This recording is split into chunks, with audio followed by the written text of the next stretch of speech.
What's going on, guys? Today I'm going to do a quick review of this Black+Decker cordless drill that I've had for a number of years now. I'm going to tell you everything that you need to know about the drill itself and the tools that it comes with, and also tell you the one thing I think that you should know before you actually buy it. So first, I'm just going to acknowledge one thing. These are some of the tools that it comes with, as one would after using it for many years.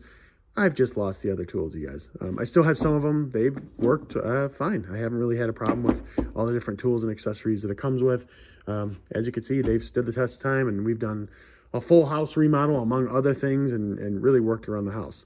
Now, in terms of the drill itself, is it a good drill? Is it something that I would personally recommend?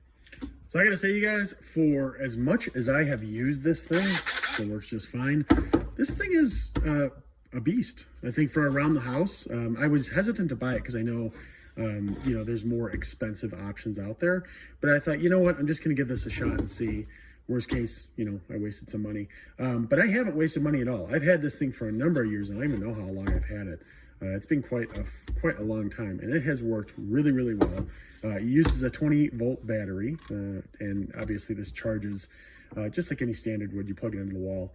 In addition to that, they say that it can last up to 18 months. Mine has lasted way longer than that, and it just still holds a charge. So I've had absolutely no problems in that regard. There's nothing super fancy about it, right? We have reverse, we have forward to actually drive things. They have this back here, which I kind of like. It just is able to hold the bit, whatever bit you're wanting to hold.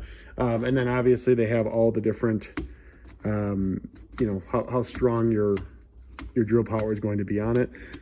Frankly, I probably leave it on, this for drilling as hard as possible all the time. I don't know that I should do that. I do adjust it once in a great while.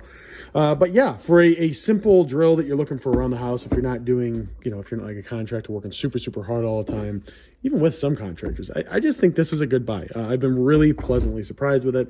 And I think it does simply a really, really good job. Now, in terms of the one thing I think you should know, so the one time, I've done a ton of stuff like this, or with this, right?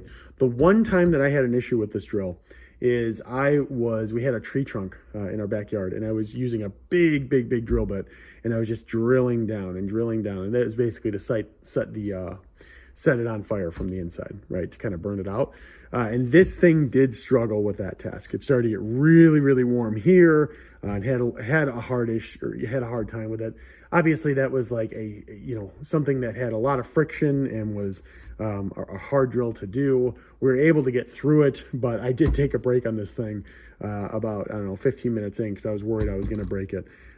So yeah, that was kind of a tough one. Like I said, there was a lot of resistance, a lot of heat coming off of it, and I was a little nervous, but I got through it, and it still works just fine.